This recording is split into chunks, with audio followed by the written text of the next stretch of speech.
مسرور جہاں صاحبہ کے بارے میں بولنے سے پہلے میرے ذہن میں بہت ساری باتیں آتی رہیں اور اتنی ساری باتوں کا ہجوم ہو گیا کہ وہ ساری باتیں یہاں کہیں نہیں جا سکتی.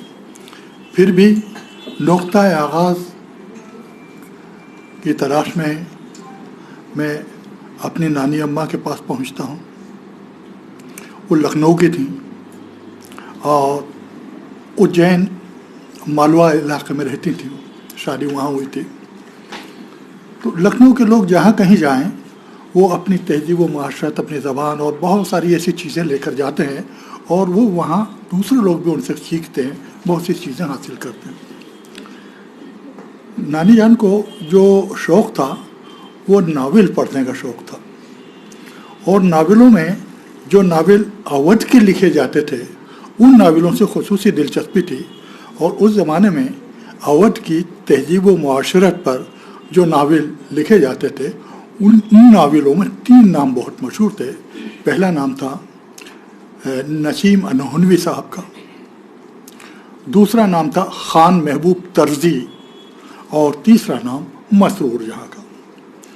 نانی جان کو مسرور جہاں زیادہ پسند تھیں ان مردوں کے مقابلے میں، اور اس کی وجہ یہ تھی کہ پروفیسر ناصری صاحب جو ہیں، جو مسرور جہاں صاحب کے والد تھے، ان سے ان کی واقفیت تھی نانی جان کی. اچھا، گھر میں ناول آتے تھے تو میری بھابیاں بھی پڑھتی تھیں، میرے بہن پڑھتی تھیں، والدہ بھی پڑھتی تھیں میری. اور اس زمانے میں ناول پڑھنے کا شعور مجھ میں نہیں تھا، میں نے کافی بعد میں پڑھے. افسانے ان کے میں نے پہلے پڑھے، ناول زیادہ ضخیم ہوا کرتے تھے. بہرحال اس نام سے میں اسی زمانے سے واقف ہوا. اب اتفاق یہ ہوا کہ جن مسرور جہاں کا میرے گھر میں شوہرہ رہا تھا اور بچپن سے اپنے اسکول ڈیز سے میں جن کا نام آشنا تھا، ان سے میری ملاقات اس وقت ہوئی جب میں مہاراشٹر سے دلی منتقل ہوا. اور یہ بات ہے 78 کی، سن 78 میں، 1978 میں یو پی ایس سی سے سلیکٹ ہو کر میں یہاں دلی آیا، bureau for promotion of Urdu میں. اور یہاں کے ایک پروگرام کے سلسلے میں مجھے لکھنؤ جانا پڑا. اور لکھنؤ جو میں گیا تو وہ ایک ورکشاپ لینا تھا، بچوں کے لیے رائٹنگ کا ورکشاپ تھا. اور اس کے جو سرپرست تھے ان میں لکھنؤ یونیورسٹی کے جو ہیڈ تھے،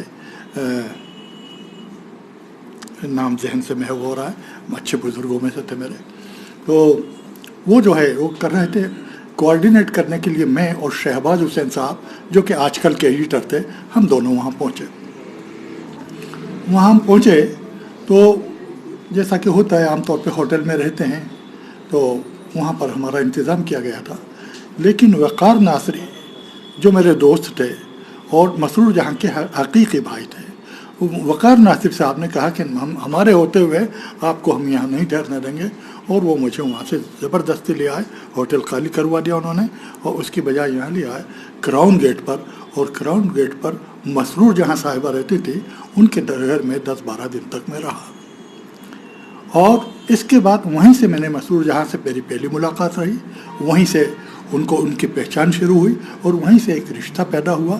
اور وہ جو ہے اس کے بعد دم آخر تک مجھے بھائی کہتی رہیں. اور کئی لوگوں سے انہوں نے کہا، دلی یونیورسٹی میں کئی لڑکیاں اور لڑکے جو ہے بولتے تھے کہ صاحب مسرور جہاں آپ کی بہن ہے. میں کہتا تھا جی ہاں، کیونکہ انہوں نے کہا تھا میرا بھائی ہیں وہاں پر دلی میں. یہاں دلی جب کبھی وہ تشریف لاتی تھی وہ میرے یہیں ٹھہرتی تھی. وہ پہلے میں شالیمار باغ میں رہتا تھا، بعد میں وکاس پوری میں، تو دونوں جگہ کے گھروں میں وہ میرے یہاں ٹھہری تھی.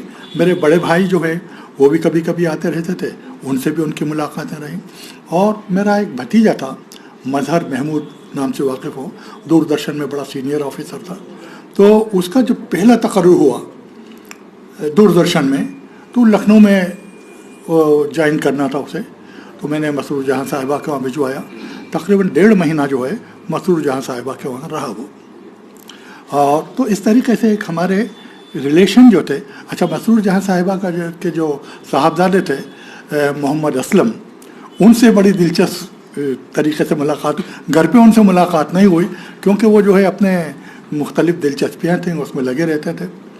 ایک بار میں بھات کھنڈے اسکول آف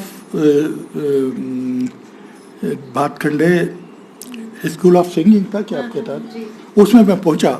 وہاں میرے ایک دوست تھے، ان کا نام تھا